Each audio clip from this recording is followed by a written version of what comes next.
الرحمن الرحیم باب المسح علی الخفین۔ صاحب قدوری نے یہاں سے خفین کے مسائل کو بیان کیا ہے۔ خفین وہ موزے جو چمڑے کے موزے ہوتے ہیں اور جن میں اون کا یا سوت کا یا کسی اور چیز کا کوئی دخل نہیں ہوتا، یعنی خالصتاً چمڑے کے موزے، ان موزوں پر مسح کرنا جائز ہے۔ اس کے جو مسائل ہیں صاحب قدوری نے اس سبق میں، اس لیسن میں ان مسائل کا ذکر کیا ہے۔ پر رحمۃ اللہ علیہ نے تو یہ فرمایا کہ اہل سنت والجماعت ہونے کی جو شرائط ہیں ان میں سے ایک شرط یہ ہے کہ وہ خفین پر مسح کو جائز مانتا ہو، قائل ہو اس کی جائز کا۔ تو خفین علی المسح جائز ہے، خفین پر مسح کرنا جائز ہے، اور یہ رسول اللہ صلی اللہ علیہ وسلم کی احادیث سے ثابت ہے۔ خفین پر جو مسح ہوگا وہ ہر وہ شخص کر سکتا ہے جس کو وضو کی ضرورت ہو، یعنی ایسا حدث اس کو لاحق ہوا ہو کہ جس کے ذریعے وضو ہوتا ہے، تو جب وہ وضو کر لے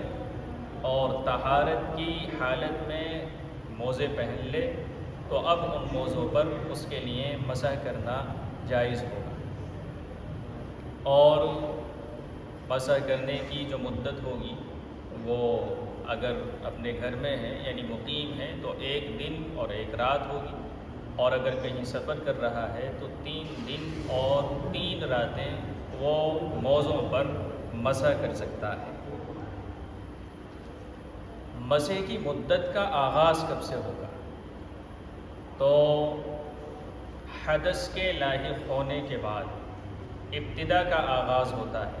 مثلا کسی نے فجر کی نماز کے لیے وضو کیا اور اس نے موزے پہنے، اب طہارت کی حالت میں اس نے موزے پہنے ہیں، اب 10 بجے اس کا وضو ٹوٹ گیا ہے، تو 10 بجے سے مدت کا آغاز ہوگا، یعنی اب 10 بجے سے دوسرے دن کے 10 بجے تک وہ موضوع پر مسح کر سکتا ہے۔ 24 گھنٹے جو 1 دن اور 1 رات کی مدت ہوتی ہے اس کے لیے مسح کرنا جائز ہوگا۔ موضوع پر مسح کیسے ہوگا؟ تو جو ظاہری حصہ ہے یعنی اوپر کا حصہ ہے اس حصے پر مسح کیا جاتا ہے۔ ہاتھ کی انگلیوں کو پیروں کے انگلیوں کے سرے پر رکھتے ہیں اور یوں کھینچتے ہوئے پنڈلی تک لے آتے ہیں۔ یہ مسح کرنے کا طریقہ ہے۔ پیروں کے نیچے مسح نہیں ہوگا بلکہ اوپری حصے پر مسح ہوگا، اور وہ ہاتھ کو انگلیاں ہاتھ کی رکھی جائیں گی اور وہ کھینچی جائیں گی پنڈلی تک۔ 3 انگلیوں کے بقدر مسح کرنا یہ فرض ہے، یعنی اتنا تو فرض ہے۔ اگر 2 انگلیوں سے کسی نے مسح کیا ہے تو مسح نہیں ہوگا، بلکہ 3 انگلیوں کی مقدار مسح میں فرض ہے، اور باقی یوں تمام انگلیاں رکھ کر مسح کرنا چاہیے۔ اس کے بعد جو مسئلہ بیان کیا ہے وہ یہ بیان کیا ہے کہ اگر خفین پھٹا ہوا ہو تو کتنا معاف ہے۔ تو اس کی جو مقدار بیان کی گئی ہے وہ اتنی بیان کی گئی ہے کہ پیر کی چھوٹی 3 انگلیوں سے اگر کم پھٹا ہوا ہے موزہ تو اس پر مسح کر سکتے ہیں، لیکن اگر پیر کی چھوٹی انگلیوں کے بقدر یا اس سے زیادہ پھٹا ہوا ہے تو پھر اس پر مسح نہیں ہوگا اور اس پر مسح جائز نہیں ہوگا۔ اسی کے ساتھ ساتھ یہ بات آگے بیان کی گئی ہے کہ موضوع پر مسح وہی کر سکتا ہے جو وضو کی ضرورت رکھتا ہو، یعنی اگر کسی کو غسل کی حاجت ہے، کسی کو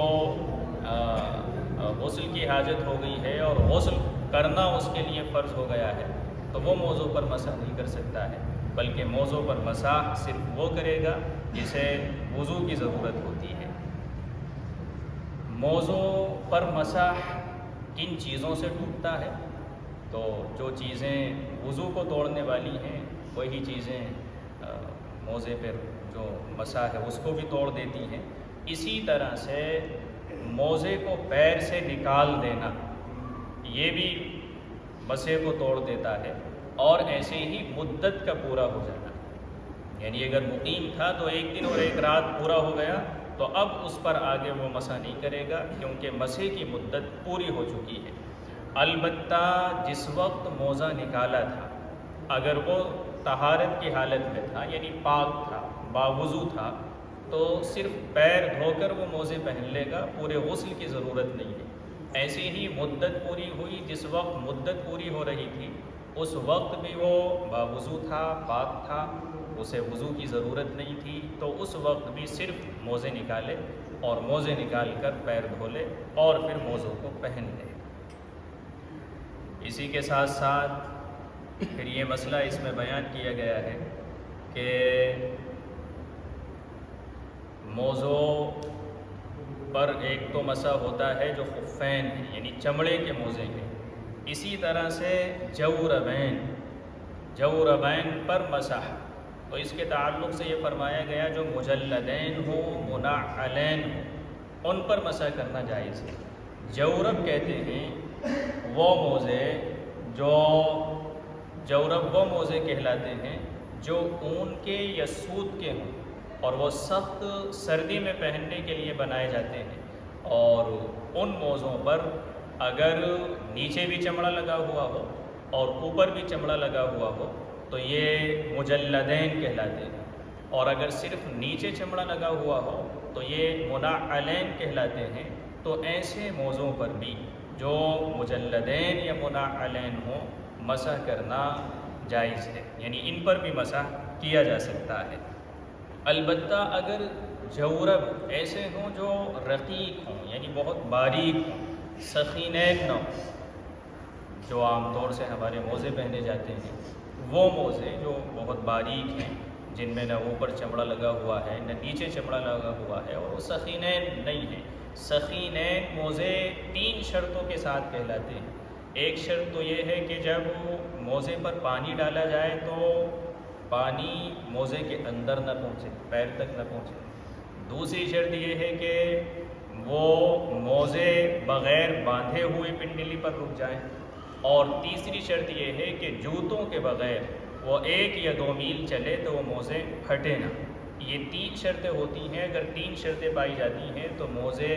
سخینین کہلاتے ہیں۔ تو اگر ایسے موزے ہوں تو ان پر مسح ہو سکتا ہے، لیکن اگر ایسے نہیں ہیں، اگر پانی موزوں کے اندر داخل ہو رہا ہے اور وہ بہت باریک موزے ہیں تو پھر ایسے موزوں پر مسح نہیں ہوگا اور ان پر مسح جائز نہیں ہے۔ اسی طرح سے ایک مسئلہ اور بیان کیا گیا ہے جبیرے کا۔ جبیرہ آپ پٹی کہہ سکتے ہیں، پلاسٹر کہہ سکتے ہیں، اسی کے ساتھ ساتھ جراح لکڑیوں کے ذریعے ہاتھ ٹوٹ جاتا ہے یا ہڈی ٹوٹ جاتی ہے، جو پٹی باندھتے ہیں لکڑیوں کے ذریعے، وہ بھی جبیرہ کہلاتی ہے۔ تو یہ جو پٹیاں ہیں، چاہے وہ پلاسٹر کی شکل میں ہو یا زخم پر جو ڈاکٹر پٹی باندھتے ہیں وہ ہو یا جراح جو باندھتے ہیں وہ ہو، اس پر بھی مسح کرنا جائز ہے، یعنی اس پر مسح کر سکتے ہیں، اور اس کے لیے یہ شرط نہیں ہے کہ وہ پاکی کی حالت میں باندھی گئی ہو، چاہے پٹی پاکی کی حالت میں باندھی گئی ہو یا پاکی کی حالت میں نہ باندھی گئی ہو، اس پر مسح کرنا جائز ہے۔ اسی طرح سے اگر کسی کے ایسا زخم ہو گیا ہے کہ اس زخم کو وہ دھو نہیں سکتا ہے، تکلیف کا ذریعہ ہے، اگر وہ اسے دھوگا اور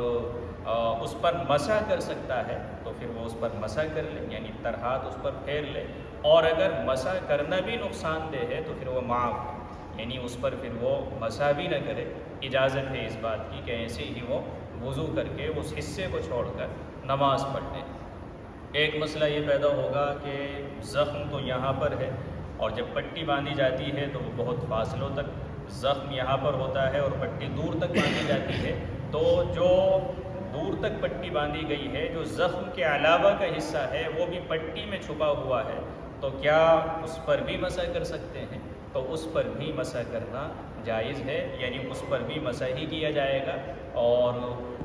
مسح ہی کے ساتھ وضو ہو جائے گا، یعنی پٹی کھولنے میں اگر تکلیف ہے، زخم کے لیے نقصان دہ ہے تو پٹی ہی پر مسح ہوگا۔ ایک سوال یہ کیا گیا تھا، کل ہمارا تیمم کا بیان آیا تھا کہ تیمم کرنے کا طریقہ کیا ہے، تیمم کیسے کریں۔ تو پہلی بات تو یہ ہے کہ تیمم میں نیت کی جائے گی، نیت فرض ہے، یعنی میں پاکی حاصل کرنے کے لیے تیمم کر رہا ہوں، اور پھر اس نیت کے بعد وہ اپنے ہاتھ زمین پر مارے، مٹی پر مارے، جو